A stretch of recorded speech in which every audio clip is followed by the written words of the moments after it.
She's April. And she's Molly. And we are the Book Besties. These are boobs. These are boobs. Which boobs would you like today? I love my little potatoes. How about I lick a tangerine? Jin's obsession with coconuts cracks me up for no reason. No, I think you've made it. I think the book means you've made it, April. Why did I get this, Scholastic? Why? It looks like a good book.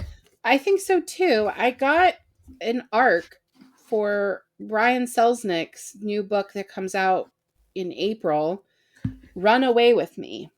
I did not get this book. So I don't know how Scholastic got my physical mailing address, to my house. Yeah, that is creepy. It's not like we have a P.O. box. No. I don't know if maybe they have the same marketing team as we've been sent arcs in the past. Who's his agent? Are we working with his agent? Well, that I don't know. I wonder who his agent is, because his agent could be another author we've been working with's agent. Maybe Chessie's? Maybe Chessie's. Because this is YA. It could be Chessie. But Chessie's not published through Scholastic. Well, but there's a lot of different agents that work with a lot of different companies too, right? I mean, looking at their national marketing campaign, because this would be logically why I would have gotten this. Major pre-publication buzz campaign, national publicity and review campaign, national author tour, extensive consumer advertising, influencer promotions. That's us. NetGalley promotions. There it is. Trade and educator advertising. You're also merchandising kit for bookstores and libraries. Social media assets. Feature at teen festivals. Feature at educator and librarian conferences. And it goes on. Well, you are a librarian too. You do check a lot of boxes, April. Yes, but my mailing address, my home address, this didn't come to the library. This came to me. You're worried that Scholastic is stalking you? Do you think maybe it's CC Harrington? Maybe. Because she's published through Scholastic. That makes sense. It could be. Let's see if we'll look later and see if CC and this person have the same agent. Well, this is Brian Selznick's first queer book, and it comes out in April. I don't know anything else about it. I will be perfectly honest with you. I have not heard of this book, but I do like Brian Selznick, so I guess I will read this. So thank you, Scholastic, for the arc. I will read it and give an honest review. I mean, yeah. It won't take me very long because Brian Selznick writes very thick novels, but there are a lot of pictures in them because he's an illustrator too. But this one is not thick, but I bet the actual print version will be. She's a thick trick. I don't know. I got mailed a physical arc that I did not request. So it's a weird day. There was a lunar eclipse. The energy out in the world is weird. Everybody at the grocery store was weird. I don't know. My arms are so tired because I have been weeding, shifting, and shelf reading the nonfiction section at work. That's the picture of books you sent us. That wasn't even close to what I actually got rid of. Today I discarded 30 James Patterson books, and it was the highlight of my career. Deleted. It was the highlight of my career. I'm telling you, it's the Lord's work, getting rid of James Patterson out there. And I don't believe in a lot of things, but I do believe getting rid of mass production and bringing in more original content is the Lord's work. The irony is, I am not a fan of James Patterson. I'm not at all. That's not ironic. The irony is, I always have such an issue because he's in every section of the library. Mm-hmm. And the last book in the nonfiction section today was a James Patterson. That man, James, my guy. The end of the 900s. You need to get fucked, okay? You don't need your name on everything. You What don't even bothers me try. about James Patterson, besides the fact that he takes up a significant amount of shelf space, Yeah, he is does. that there are a lot of marginalized authors that write for him, Yeah. and they don't ever, their name is never on the book. It's Yeah. always James Patterson. Now, he has a few And that then he's in written with tiny print, their name. sometimes, but sometimes their name's not on there at all. And some of them, they get more notoriety than that, but it's still a James Patterson book. It still It's very. goes with the Pattersons. And he had the audacity, the confidence of mediocre white man is what he had. He had the audacity in 2020 to say something along the lines of, it was a hard time to be a white man in publishing. He's so gross. He's so gross. Like, So, in a world of Pattersons, be a Brandon Sanderson. yeah, right. Be a Brandon Sanderson, man. So, all that aside, we are here Speak. today to talk, huh? I was like, speaking of Brandon Sanderson, did I send you that TikTok about him? Did you send me a TikTok about him? About the girl that was in the I romance sent file? you that.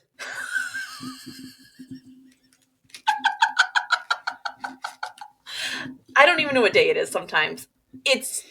I went. You're We're going going to talk about this book, A Tempest of Tea by Hafsah Faizal. Molly has the paperback with the sprayed edges. I have the hardback original print that I bought for half price at the end of last year from Barnes & Noble's half price sale. And this is the first time we've read a Hafsah Faizal. It is YA, and she has several books. And this is actually going to be a duology. It seems to be her niche that she writes duologies. Yeah, and the second one comes out in, I think, September. I've seen a lot of good things about the We Hunt the Flame that's on the back of this. Yeah. Like, A Tempest has been on my TBR for a hot minute, though.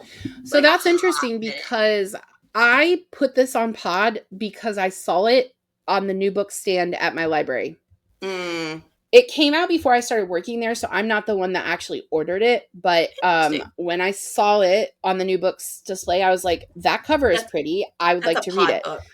I had no idea what this book was about, and it wasn't until we get into it that I realized that that was blood in the cup because they're vampires. Right. But no idea. And this is our female lead. But did either of us put that math together? Well, I put together that she was the female lead. Right, but the blood in her. Yeah, I didn't. I knew she was serving blood. Anyway, let's do a synopsis so we can actually have this conversation. Sound good? Ooh, yeah. Spindrift Tea House is the best tea house on this end of White Roaring. Its proprietors are Arthi and Jin, ruthless rulers of the streets who carry on normal business by day and run a bloodhouse for vampires by night. Arthi and Jin are kin by choice after being orphaned as kids. Both are immigrants to White Roaring and stick out because of the color of their skin. When Arthi is approached by off-guard... Nope. That's not what it says. Approached by guard Lath, a captain in... I think I meant caught off guard. Let me try that sentence again. Girl, I do it all the time. When Arthi is caught off guard by Lath, a captain of the Horned Guard, with an opportunity to steal back a ledger belonging to the Ram, which is like their king. Right. In order to save the Spindrift from his clutches. They form a crew of 5 to make the job happen. In addition to Arthi, Jin, and Lath, Flick, a forager who is the adopted daughter of a prominent woman, and Mateo, a vampire who would prefer to keep that a secret, form a plan to sneak into the atrium during a gala event and steal the ledger. The problem is that the atrium happens to be the wealthiest bloodhouse for vampires. The book is a lot of setup. Ethereum, sorry. Ethereum? Ethereum in the audiobook. Ethereum. Okay, that works. I never knew how to say it because I was reading the physical book. I wouldn't have Ethereum. That's a good way to say it, Etheria. Yeah. This book is a lot of setup and a tremendous amount of characters, but the story Yeah. takes readers on a journey they'll want to stay on. Or at least that's my opinion. I want to stay on that It's journey. like Ocean's 11 and Peaky Blinders and like Pretty Little Liars too. I felt like it was a lot like Six of Crows, but I've never read I that. yeah, I know you haven't. So I've read all of the Grishaverse by Lee Mm-hmm. Barduga. If you haven't read them, they're fantastic. I know that there are a lot of fans of that series that particularly like Six of Crows and Crooked Kingdom. They like Mm-hmm. those two best. They were my least favorite because I don't really like the darkness in them. Mm. But I felt like this, which was definitely inspired by it. We get there's an interview, or there's questions from fans on her Goodreads page that she's answered, and one was like, who is an inspiring author to you? And Lee Barduga is one of them. So I actually think that she did a really good job with this book, and the reason I think that I liked it better than Six of Crows was not necessarily because the writing was better, because I don't know that it was probably about the same, but it was more that this story didn't live inside the world of another story. Yeah. The Grishaverse, those two books from the Grishaverse, like there are 7 books in the Grishaverse, Six of Crows and Crooked Kingdom, they don't fit into any of the rest of the story. Hmm. They basically just have Grisha. The Yeah. last 2 in the series, which are actually my favorite, King of Scars, that duology, that character is in the original trilogy. So like it flows, but they don't with Six Crows. So I think this was better for me because it didn't try to fit into another world. Mm. I've been talking a lot. I feel like I need You're to stop talking. okay. I don't know that series to compare, you know? But I feel like our listeners will, so that's why I'm going to go with that. That's okay. All right, so this book is fantasy, paranormal, something along those veins. Mm-hmm. And it's YA. So there is a lot of setup and world building in this book. I want to know how you felt Hafsah Faizal did with the world building and the setup. I struggled with this book. I'm not going to lie. Mm-hmm. Like, there's a lot going on, Mm-hmm. and the world building goes slow. And we're slowly getting points of views and the world build through those points of views as we go. Mm-hmm. I actually, for the first time ever, went from 1.0 to 1.5 in my audiobook. Because that's how slow this book was going for me. Hmm. I find that to stick be with really the speed up. interesting because I thought she did a fantastic job with world building. I mean, I don't hate it. It Mhm. just, it dragged for me for no apparent reason. It was just hard for me to stay in this world. Her writing is beautiful. Her Mhm. thoughts, her process, what she's trying to say, really beautiful. The stories are great. And Jin's obsession with coconuts cracks me up for no reason. Mhm. It's just, there's just little things that I'm like, why? So I feel like maybe this is an example of like you weren't in the headspace for it, which is how That I could be felt. it. I've felt that way a few books that we've read, because this to me is very much a book that we would both enjoy. Mm-hmm. And I thought the world building was really good. It starts with a really gorgeous map. There's a beautiful map. And we I'm gonna love show you maps here guys. at Book Besties, gang. We love a book map. So if you're watching online, this is the book map. And I think it's really beautiful.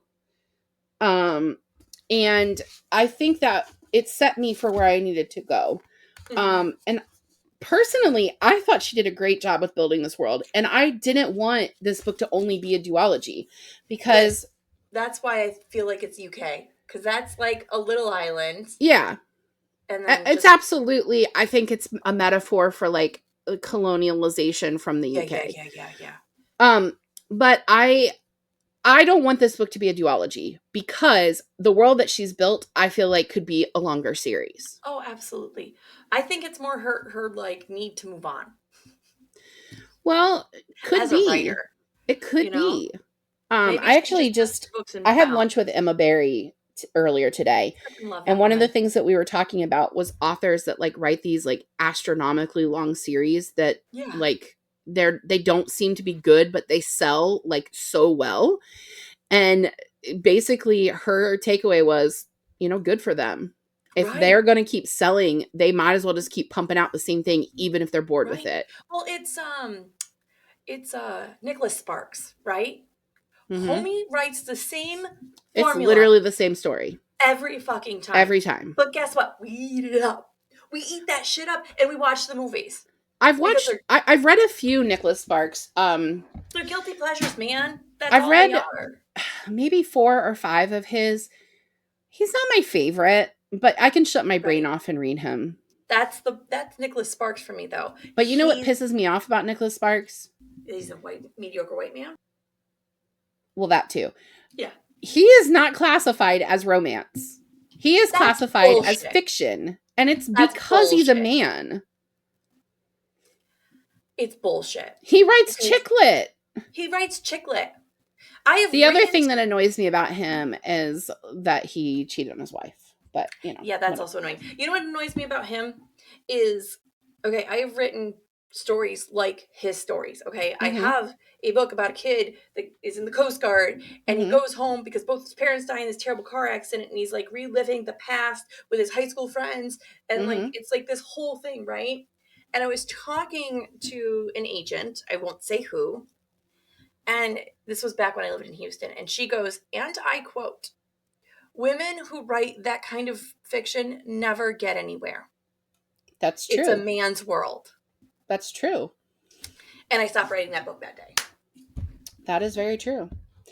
It might be different now because But this was the like romance genre is so 2011. saturated right now, and they're Yeah. always looking for new voices in it. So it might be different now. She goes to that big mega church in Houston, the one that locked their doors to all the Houstonians during Harvey. I really have an issue with their pastor. We're gonna let that go, but we're gonna let that go. But that's how I met her, through my hairdresser, and moving on. No. Okay, so I liked the world building. This, I thought she did a good job, and I felt like I knew this place. Like I felt like I knew Oh it. yeah, I could walk down these streets. Mhm. I could walk into Spindrift. But see, that's interesting because you're saying that, but you also said it didn't captivate you enough to keep reading. Like you didn't want to read it. It was the storyline, though. You know what I mean? I liked it. I struggle with Ocean's 11. I struggle with multi-step things. It's the ADHD, you know? Like, Okay. keep it simple, stupid. Okay. All right. When we first meet Arthie and Jin, they are at Mateo's house threatening to expose his secret life as a vampire. Yeah. They depart his house after Jin shoots Mateo in the heart. Does this setup for them to be a ruthless gang leaders hold up for the entire book? Honestly, it was hilarious. I couldn't stop picturing Mateo as the actor that plays Klaus in the Umbrella Academy. Yeah, that's a good one. You know what I mean? That's not how I pictured him, but that's a good one. Because, like, the casualness, the snark, the just like, oh, this is my favorite shark, come on! Like, there's just no seriousness, right? We like are in Riddick. serious business. Yeah. And he's just like, you fucking shot me. You shot me! So I feel like the setup of them being like ruthless, street gang. Yeah. It was very much an homage to like those kind of movies that take place in like Peaky Blinders. Yeah. I haven't seen Peaky Blinders, but definitely like they take place in like the 20s.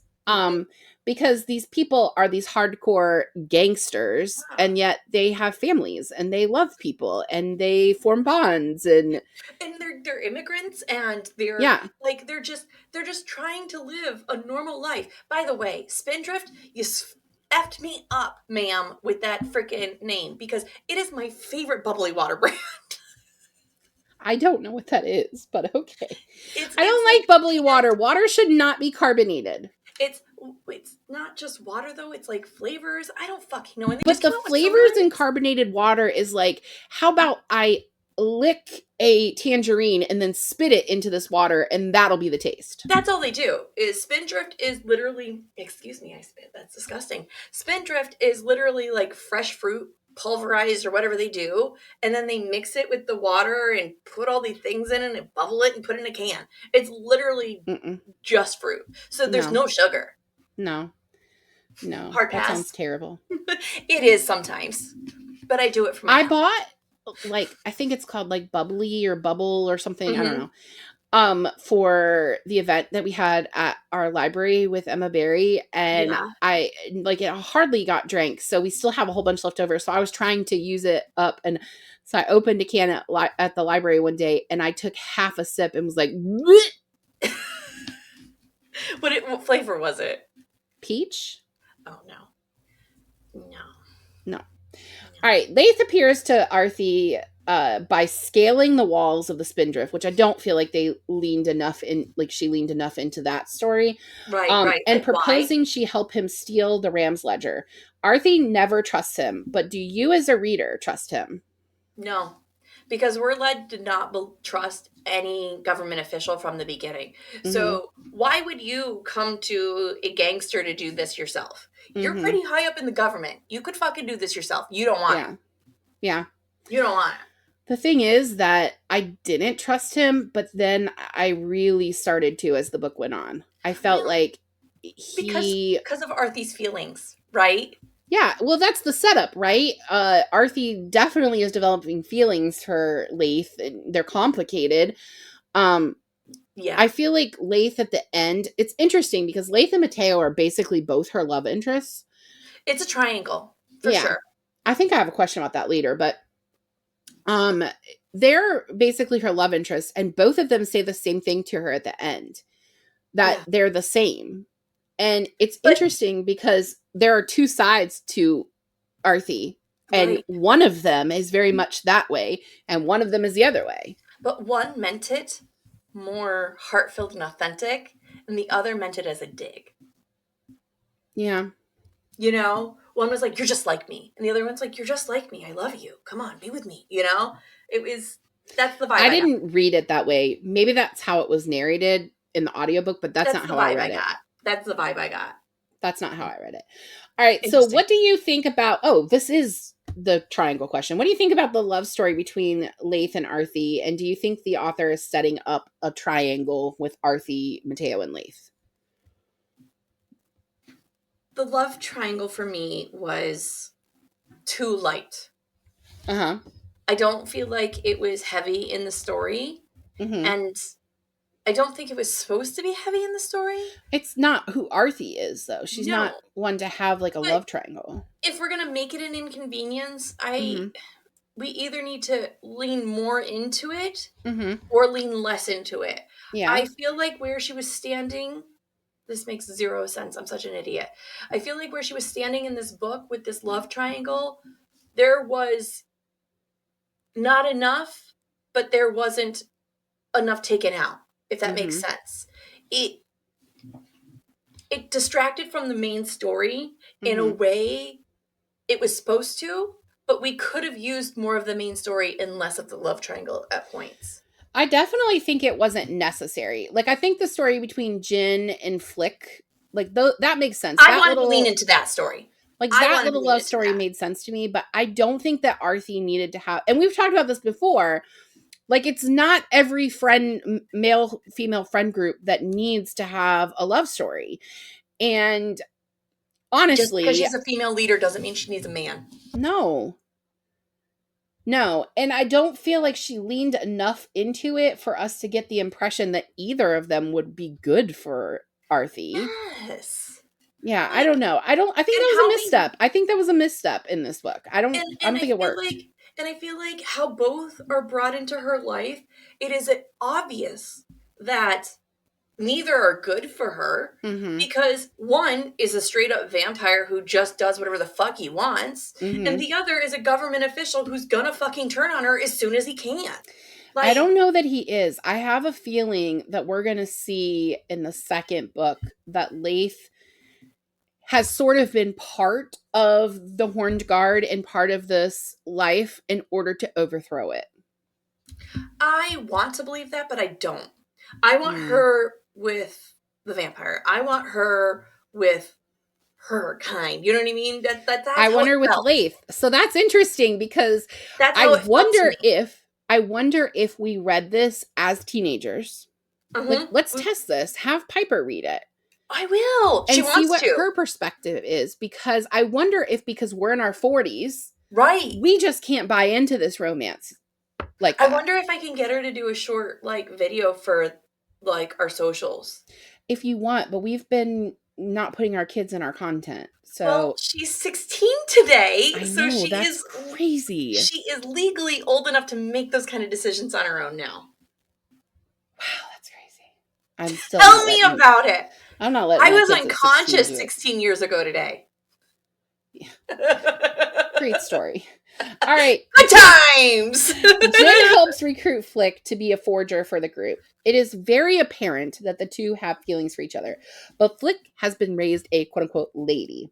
Yeah. Do you think there was enough chemistry between these two that she would abandon her upbringing? No, but I don't feel like Flick leaving her upbringing was for Jin. It Yes, was I for agree. Flick. I I agree. think Flick left her life because she saw the truth about her mother. As I soon as agree. she realized she was her mother's hyperfixation. Her mother Yeah. adopted her, put all this attention, love into her, and as soon as her mom got a new hyperfixation, Mm-hmm. she dropped her like a fly.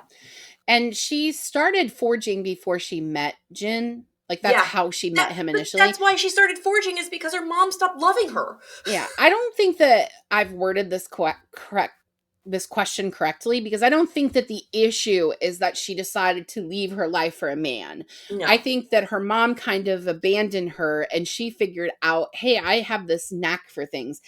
But I do have an issue with the way that she's forging in this book, and I don't remember if I have a question later for it, so I'm just going to say it now. But this is a bell ringer for me. Okay. How does a girl go from forging handwriting to like making physical, like forged items? See, that's not the same kind of forgery. This is where, if this was on the screen, movie magic, movie magic, movie magic. We're just going to have a montage real fast of blowing through all this. Like, it never explains how she went from that to forging something like the coins that they need to get in. It's just... That doesn't make any sense. Exactly, that's what I'm saying, right? Like, the love triangle. We didn't need to focus on that love triangle. Explain! Right. Explain yourself, ma'am! Explain Madam! yourself. We will take an explanation. Now, this is your window. Please. Thank you. Vampires in this world are created from dying humans drinking vampire blood. So they have to be dying. So traditional. And then they drink the blood. Not traditional, because the traditional is that a vampire bites you. And then you drink the blood of the vampire. But literally, it's them, the vampire, cutting themselves and feeding that to the human. Right. It was a weird twist. So this is different from other vampire stories we read, like I just said. So what do you think about this concept, and how does it compare in your eyes to other vampire books we've read, which are like Twilight and Bride and My Roommate is a Vampire? It fit for this world. Mm-hmm. She didn't lean into this is a vampire book like those other novels.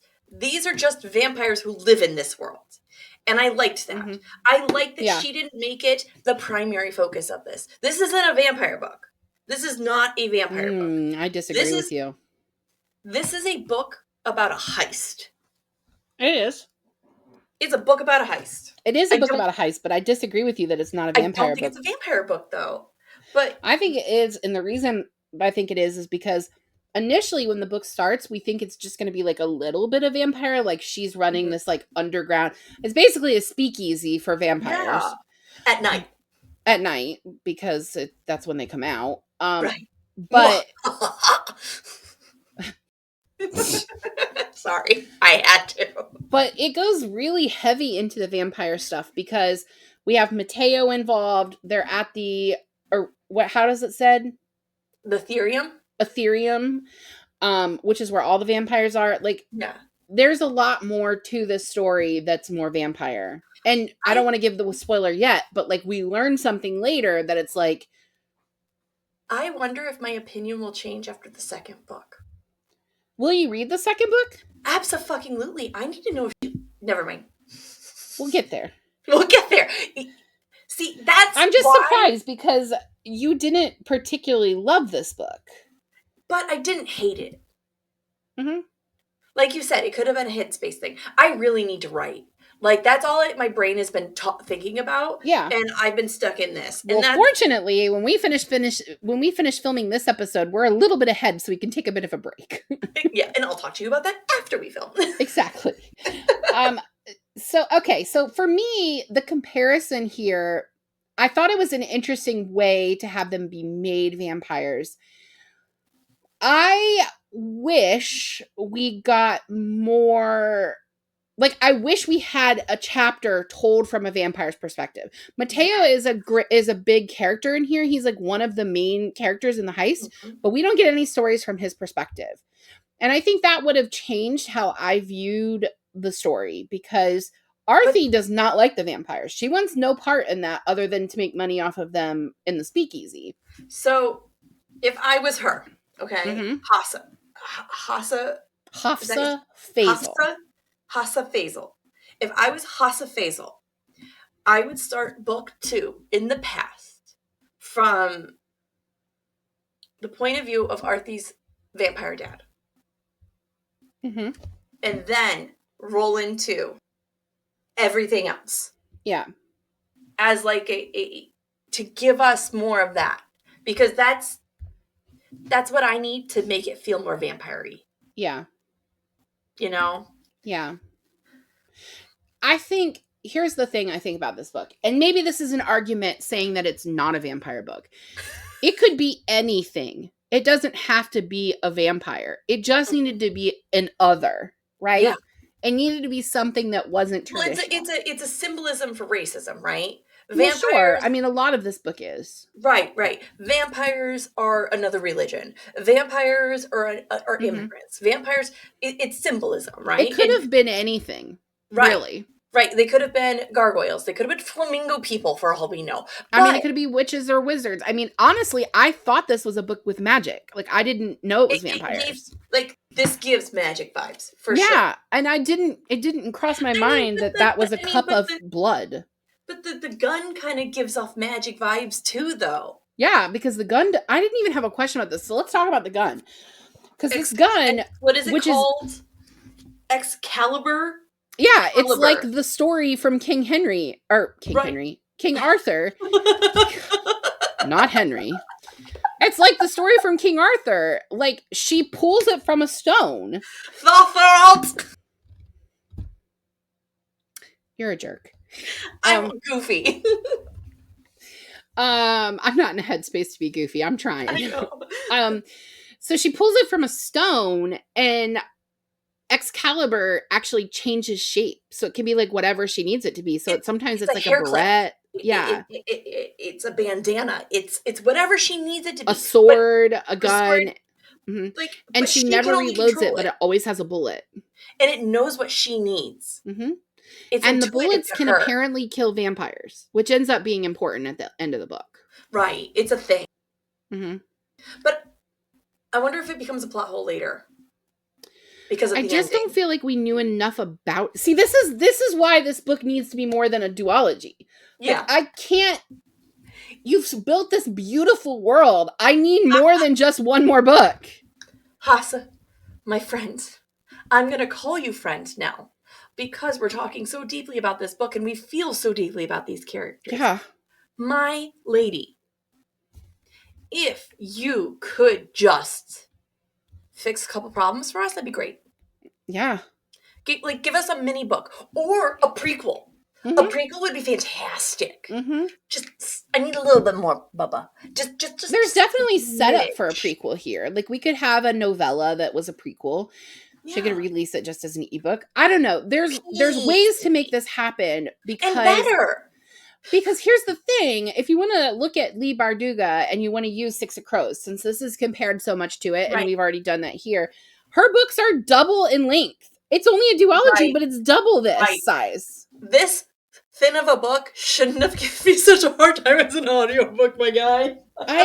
This book is only, 336 pages. I physically read Emma faster. I know. Emma's book was so good. I It was cannot so wait for good. you all to hear the episode next week because we've already filmed it and Emma's book is so good. You guys are going to love it. When I finished Emma's book, Piper goes, "You actually finished a physical read?" And I go, "Yeah." And she goes, "Good job, Mom. Good Ew, job." rude. No, they're proud of me because I I struggle with my dyslexia Mm-hmm. actively, daily. No, I mean, like, you know how to read. You read all the time. And you Right, read but I physical don't. books too.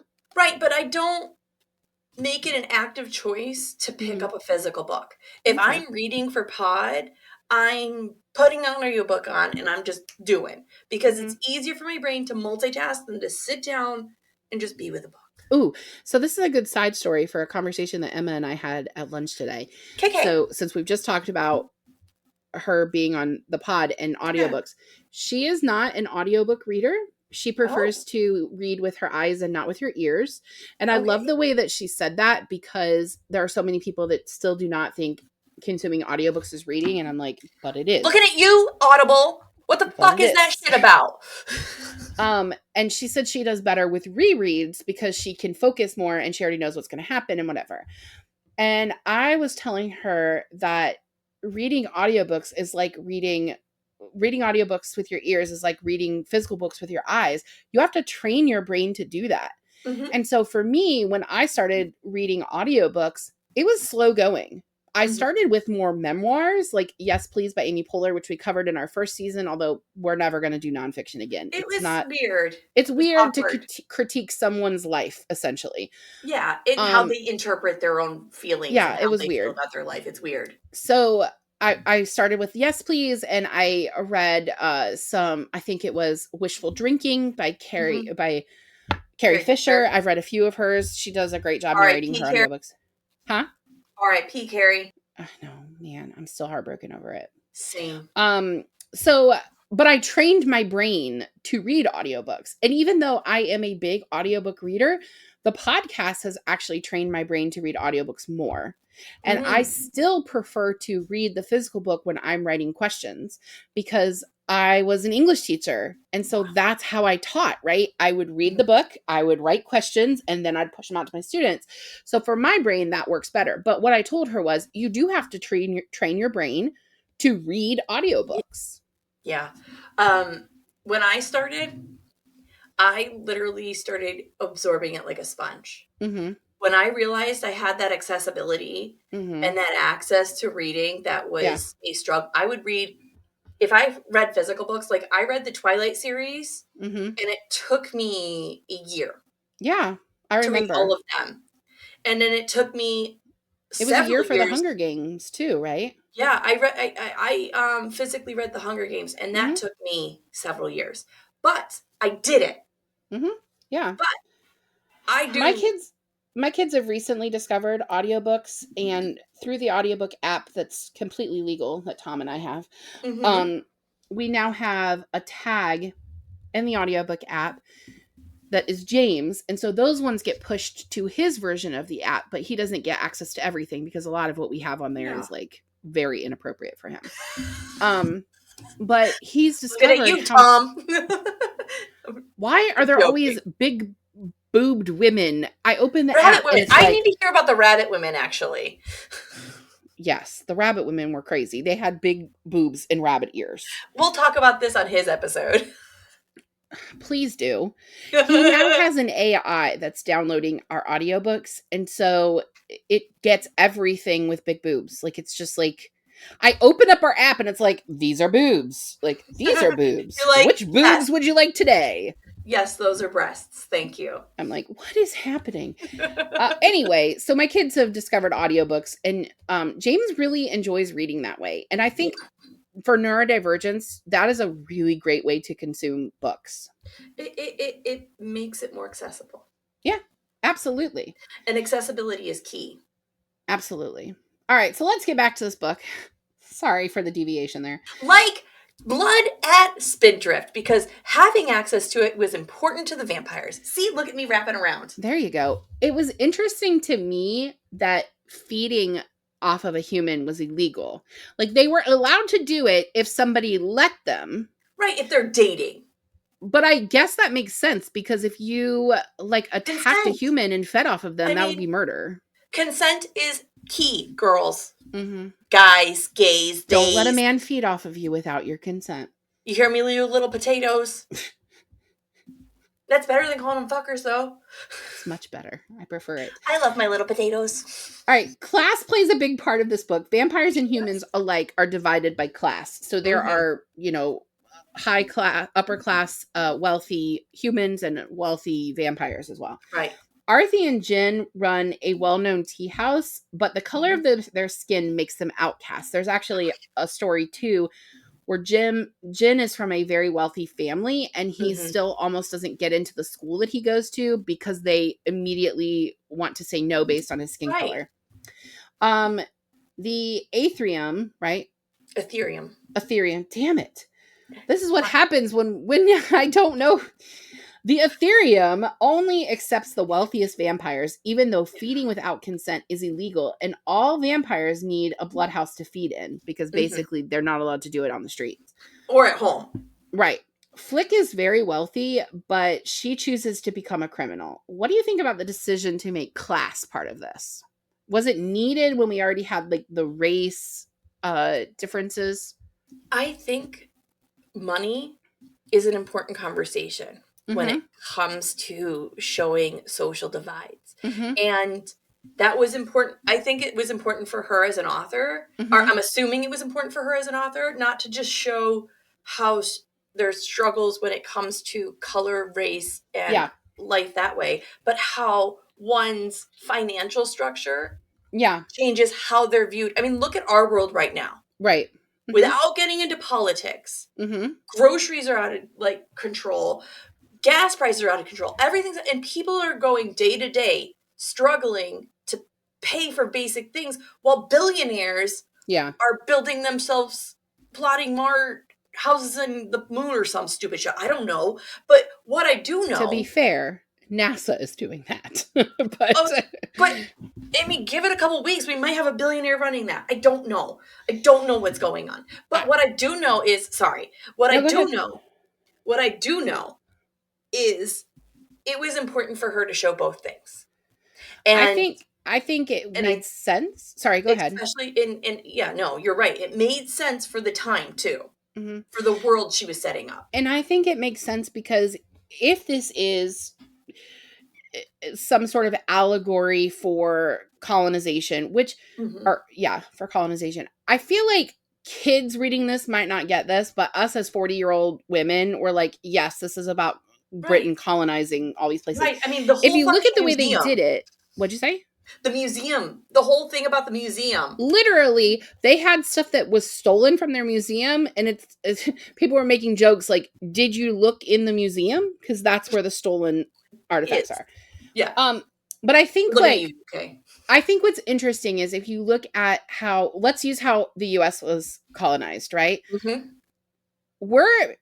The white men are coming here.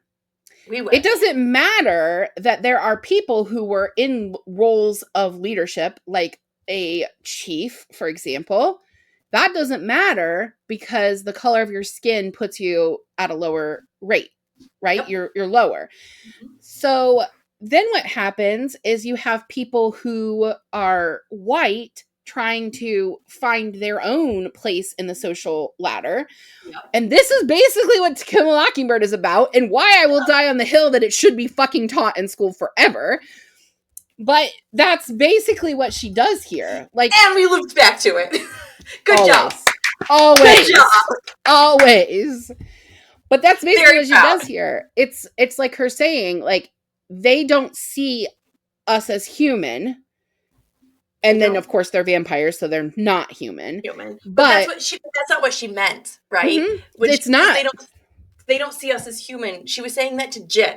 Because her and Jin have dark skin. And as soon as they walk into a room and somebody sees their dark skin, they're instantly scared. They're instantly petrified. Absolutely.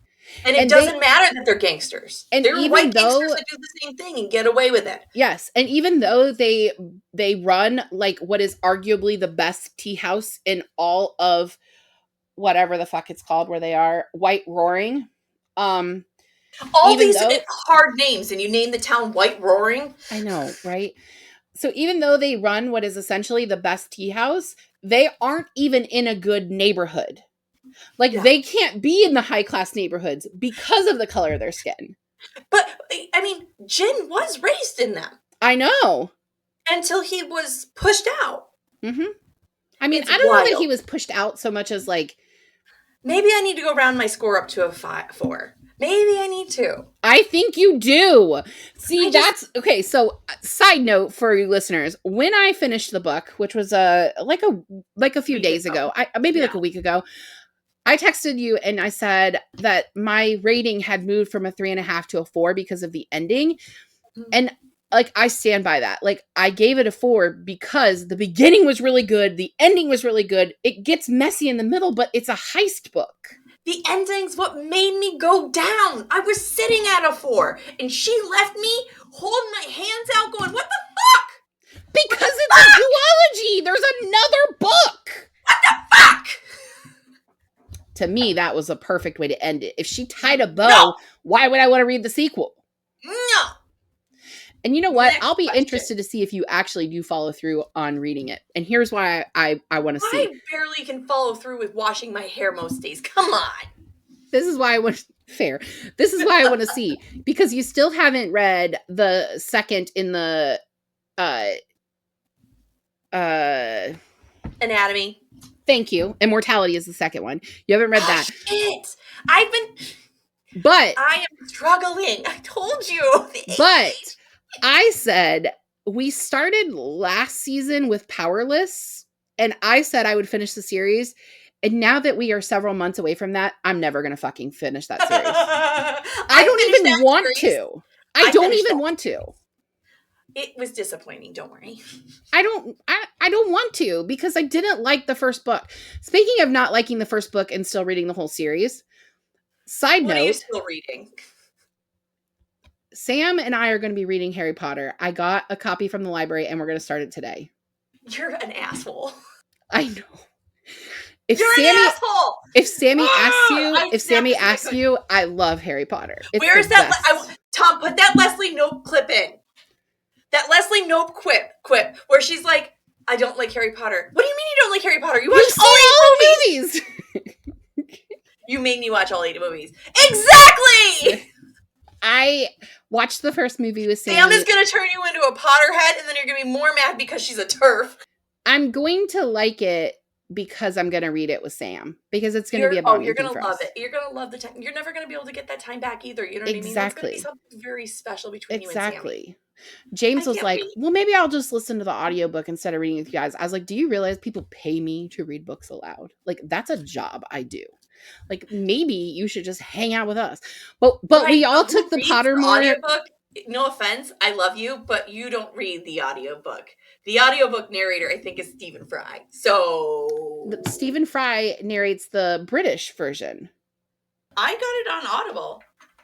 Okay, whatever. Respectfully, fuck you. I do get paid to read to people. I'm not saying you don't. I'm just saying you're not. I'm very good at it. Okay, so anyway, we all took the Pottermore house sorting, and like I already knew that I was a Ravenclaw. I took it a while ago, and I was a Ravenclaw, but I had a feeling that little Sammy Bug would be a Hufflepuff. He's 100% a Hufflepuff with He's a Hufflepuff. I thought that James would be Gryffindor and Tom would be Slytherin. I had it backwards. James is a Slytherin. Tom is 100% a Gryffindor. And Tom is a Gryffindor. Matt cheated on his first quiz so he could get into Hufflepuff because he wanted to prove he could get into it. And then we made him take it honestly. And guess what? Fucker's a Slytherin. Tell me the truth. That's what you did, isn't it? Yes, I'm a lying sack of shit. I know you are, Slytherin ass. I'm not. I'm a Hufflepuff. I'm just a mean fucking You can be a Slither puff, but you got Slytherin up in you. I am that sounded really my second house. Slither on in, baby. Okay, next question, because we are. What's your second house? Into this episode. What's your second house? Slytherin. Mm-hmm. But I'm 90% Hufflepuff. 8% Slytherin. What the fuck's the other 2%? That is not math. 1 and 1. No. 1% Ravenclaw, 1%. I can't remember my percentages, but I was pretty significantly Ravenclaw, That's and then my Slytherin. secondary was Hufflepuff. Bye, Matt. You'll listen to this episode in a week. You're so weird. All right, vampires in this book can remain undiscovered, Right. and live totally normal lives. And Mateo is a well-known painter, Painter. but people don't know that he's immortal, which seems weird to me. Did this feel like a plot hole, or could this be the same as the Cullens hiding in plain sight? I think it's wibbly wobbly, timey wimey. The Cullens disappear. I don't and come think back. that applies here. I mean, I think you need another thing. Hear me out, okay? Mm-hmm. Robert Pattinson was in Harry Potter. Mm-hmm. So was David Tennant. Mm-hmm. Exo facto, Time Lords and vampires are in the same world.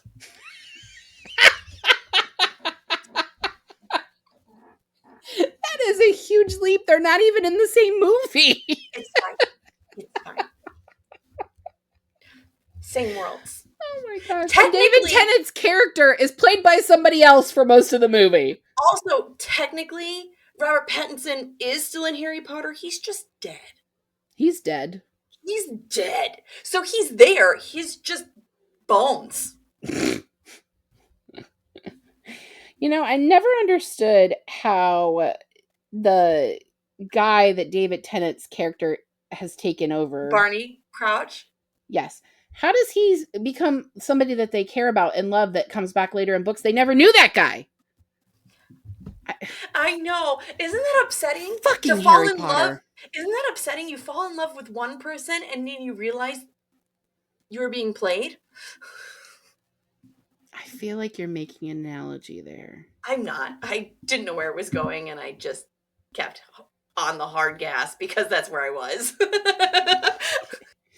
Let's talk about the heist. Sometimes I just talk and wait to see where the words go themselves. They don't usually go to good places. Let's talk about the heist. Okay. There are several things that have to happen in order to steal the ledger. Right. So basically, the crew needs tokens to pass security. Flick needs to add their forged token IDs to the Arthurium's book. I'm going to say what I want to say. It's Arthurium's book. Jen needs to steal the key to the vault, and then Arthie and Leith have to actually steal the Ram's ledger. What do you think about the heist in this book? And I have a bell ringer for this one too, so go ahead. It was very Ocean's 11. Mm-hmm. Very much, okay, you need to get this person and this person and this person and this person, and if you don't get them and they don't do their job right, nothing works. And it's very much a high wire act. I struggled to pay attention to it though, for some reason. And I don't know why. It was the main focus of the story, and it didn't pull me back in until we were flipped in the room. Yeah. Behind the bookshelf, This is where I feel like we needed more words in this book. Like, we needed more length, because I don't feel like yes, the build up to this and what happens after this was so amazing, and then this part, which should be the meat, it wasn't. And for me, the bell ringer was, how are these well-known people going to sneak in? Like, even Mateo, who is a vampire, has said he doesn't want to be a part of the Ethereum. I can't say it. I give the fuck up. He said he doesn't want to be a part of the Ethereum, so he doesn't even have a valid coin. An active coin, yeah. Everyone knows who Jen is. She runs the underground speakeasy of a blood house. She has magenta hair. She has magenta hair. She is Indian and has magenta hair. And there is like a small nod that, like, oh, we knew who you were and we knew this coin wasn't going to work. But like, all those motherfuckers were well known. You're telling me Flick, who is the daughter of like the most prominent shipping whatever the fuck merchant, that's the word. You're telling me no one knows who she is? Baroness. It's like the vampires are like sitting there with their drinks and going, let's see how it plays out. Right. Like, It doesn't matter that you have you know their coins in the ledger. They know who the fuck they are. Oh, silly little humans. Continue on. Like, what? Why have all these rules about not letting people in if you're just gonna fucking let them in? And that is why this book needed more meat, because this part didn't make any sense, and this was the main part. This is where I dropped down to a 3.5 and was like, what the fuck? But then I came back up because the ending was amazing. All right, because of the heist, the crew learns that the Ram and Flick's mom are working together to kidnap vampires and basically use them to fight wars. What did you think about this plot twist? I knew that one was up no fucking good. Oh, I mean, of course. I didn't trust her because she treated her child like an accessory. She didn't treat her as a human. Mm-hmm. So I never was going to trust her. No, me either. But the fact that Flick kept going back to her mom. Mm-hmm. Child, how many times do you have to get kicked in the teeth before you understand? I feel like I can't answer that. Seriously. To that, honestly. Agreed to your bell ringing issue. I mean, we kind of knew that the vampires were missing because that is like a part of the story. And if you actually do read the synopsis of the actual book, not the one that I so eloquently gave, vampires going missing is supposed to be a major plot point. It isn't, but it's supposed to be. Right. And the fact that she was using them as weapons, like, because they were essentially starving the vampires while they were on the ships to go to the island and then releasing them. They were making them human fucking savages. Mm-hmm. They were turning them into monsters. Mm-hmm. It's so disgusting. It was like a zombie bomb. Disgusting. I guess a vampire bomb, but still. It's a comparison for, honestly, it's a comparison for racism, for slavery, right? Yeah, because for sure. It's abusing you for the one thing you're known for. Mm-hmm. And it's disgusting because they're people too. You know what I mean? They have the personalities and minds and souls and whatever. But this is another example of where we needed more depth. And I hope we get it in the second book because we don't really know as much about the colonization as we do. Like, it happens at the end. We learn more about the colonization at the end, about how we learn Arthy's story. And that's really how we learn. But I mean, some shady shit. All right, so we learned pretty late in the book that Arthy had another family before Jin. And I don't mean her parents. This was after her parents are both dead. This woman, she's got secrets on top of secrets. I mean, that's kind of what she does. So what we don't know is that her family is the head of the Arathium. I don't care. I'm giving up. And his name is Penn. And were you surprised to find out that she had this connection? I audibly said, and I almost text you, bitch, you could have just fucking walked in here. Right.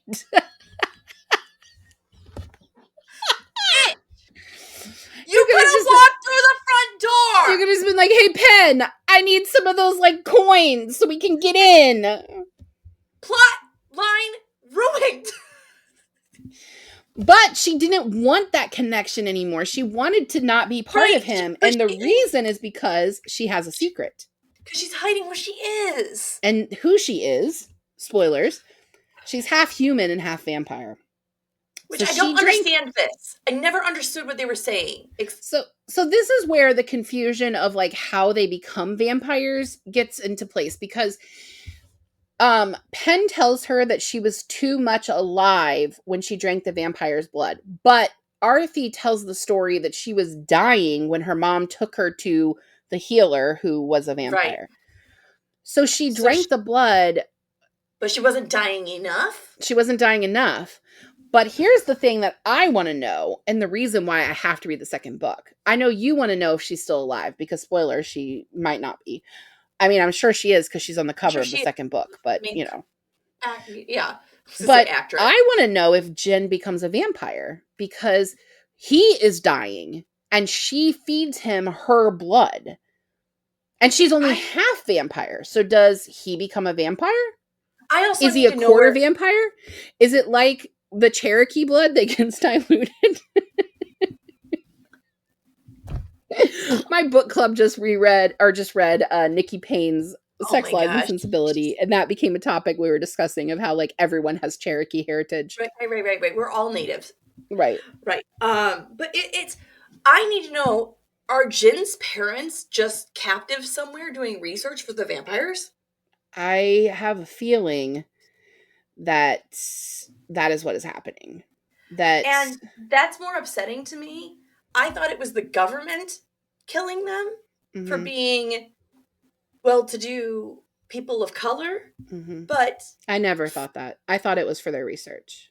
I thought it was because I'm confused. I don't think they're doing it by choice. Like I sort of picture like in Breaking Bad where they get like held captive and they're forced to like make Right. the meth, Right. But also except like they're making vampire shit. right.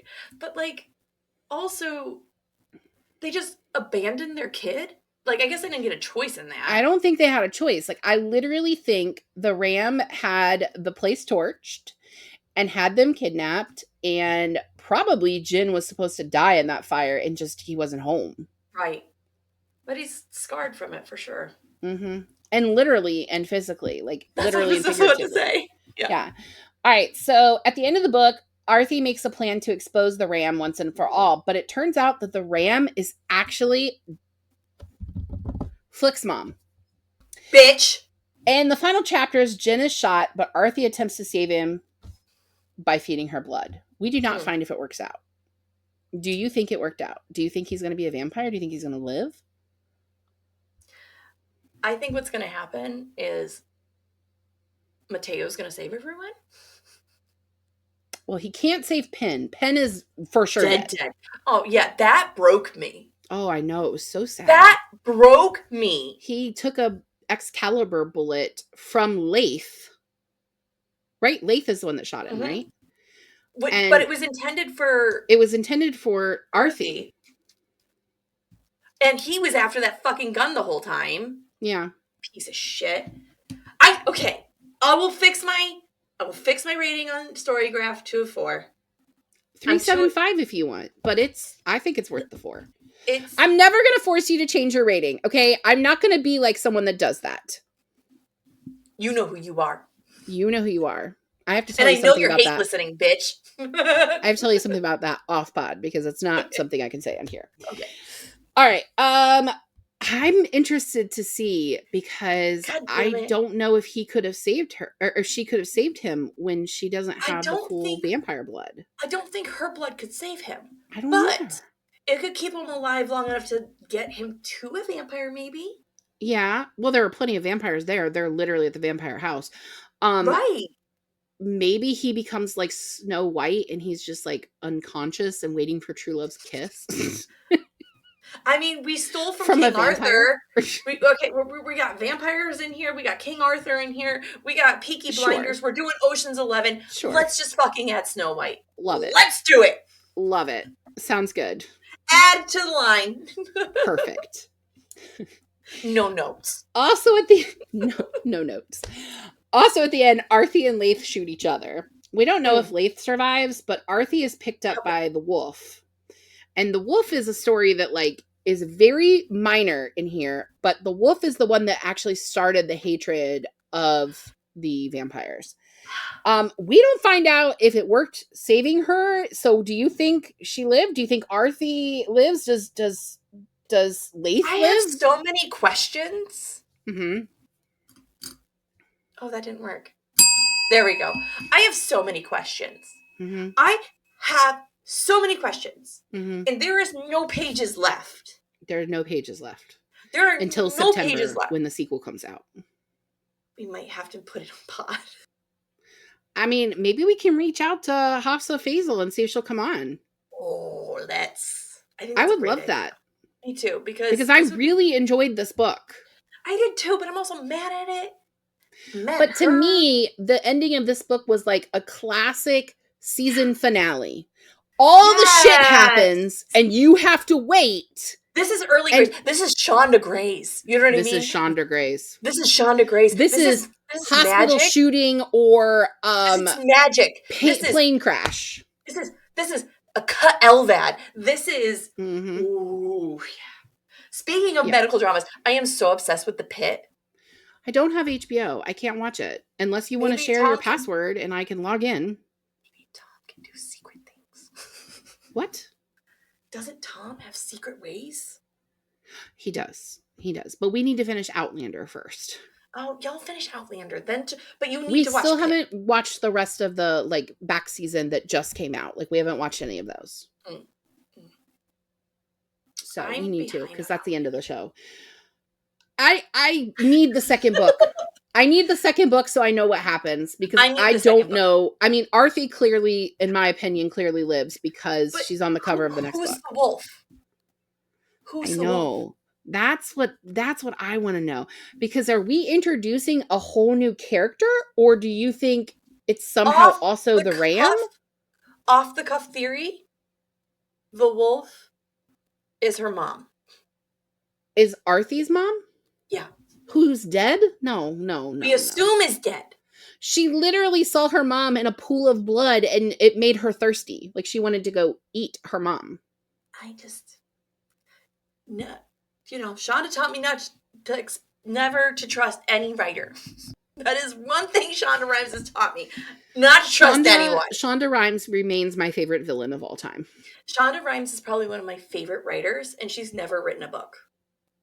She is... You don't have to write a book to be a good writer. I mean, she has written a book, but it's nonfiction. But how is this episode over an hour? It's because we talk about all the things. It's a good episode. It's a good episode.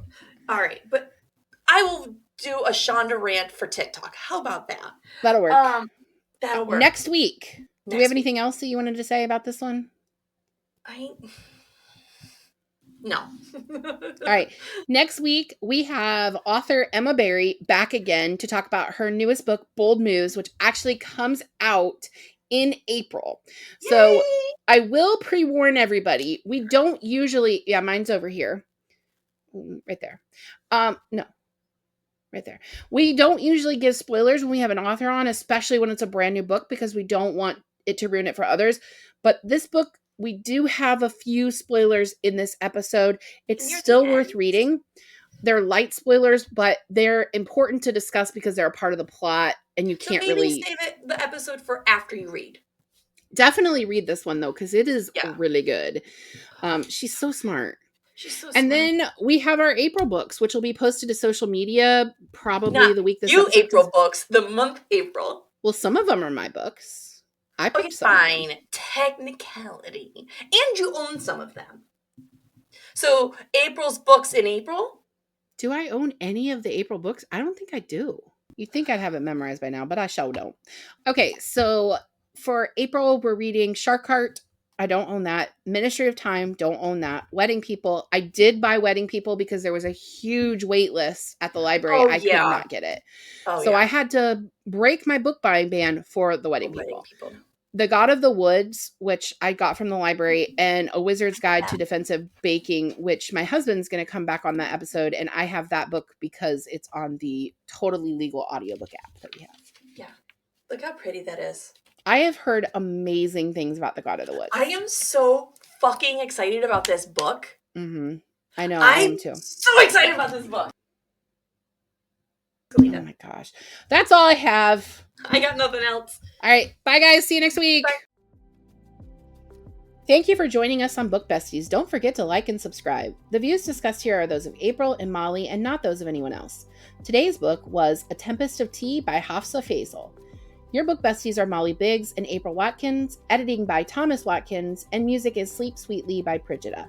Don't forget to follow the Book Besties on Facebook, Instagram, TikTok, and YouTube. If you'd like to contact the Book Besties, please email us at bookbestiespod@gmail.com or visit our website, bookbestiespodcast.com. You can support the Book Besties by joining our Patreon at Book Besties Podcast. Until next time, besties, get lost in your favorite book.